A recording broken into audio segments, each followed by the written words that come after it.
आपल्यासोबत गृहराज्यमंत्री पंकज भाऊ आहे. पंकज भाऊ, ज्या पद्धतीने हे प्रकरण समोर आलेलं आहे, गंभीर आहे. अनेक व्हिडिओ समोर आले, खरं तर 100पेक्षा जास्त व्हिडिओ असल्याचं समोर आलं. नाही, प्रकरण निश्चितपणे संवेदनशील आहे. त्याच्यामुळे पोलीस प्रशासन देखील अतिशय गंभीरतेनं आणि संवेदनशील पद्धतीनं प्रकरण हाताळत आहेत. जी काही माहिती त्या ठिकाणी समोर येईल त्या अनुषंगानं कारवाई करण्यात येईल.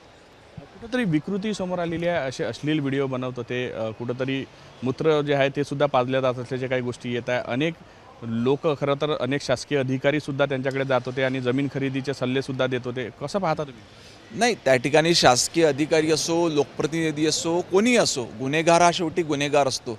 ह्या संबंधीनं जे लोक त्या ठिकाणी दोषी आढळतील त्यांच्यावर कारवाई करण्यात येईल. कुठेतरी रुपाली चाकणकर यांच्या राजीनाम्याची मागणी महिला ज्या आहेत, ठोंबरे असे किंवा आणखी जे आहे त्यांच्याकडून होती आहे. महिला एक राज्य आयोगाच्या अध्यक्ष असताना सुद्धा ते अशा पद्धतीने पाया पडतात. कसं पाहता? आणि त्याच्यात महिलांच्या व्हिडिओची बातमी नाही, अनेक वेळेस राजकारणामध्ये सक्रिय असलेल्या व्यक्तींबद्दल राजकीय आकसापोटी अनेक आरोप करण्यात येतात. परंतु जे काही आरोप असतील, ज्या शंका असतील, त्या अनुषंगानं चौकशी होऊन अंतिम कारवाई करण्यात येईल. पूर्ण राज्याचं लक्ष लागलं आहे. खरं तर कशा पद्धतीने चौकशी होणार आहे आणि काय महत्त्वाच्या बाबींकडे खरं तर फोकस असणार आहे? तुम्ही असो, मुख्यमंत्री असो, सगळ्यांचं लक्ष. प्रकरण हे संवेदनशील असल्यामुळे अतिशय गुप्तपणे त्याची चौकशी होते आहे. परंतु पोलीस प्रशासन गंभीर आहे. याची सखोल चौकशी होईल. सर्व संबंधितांवर कारवाई करण्यात येईल.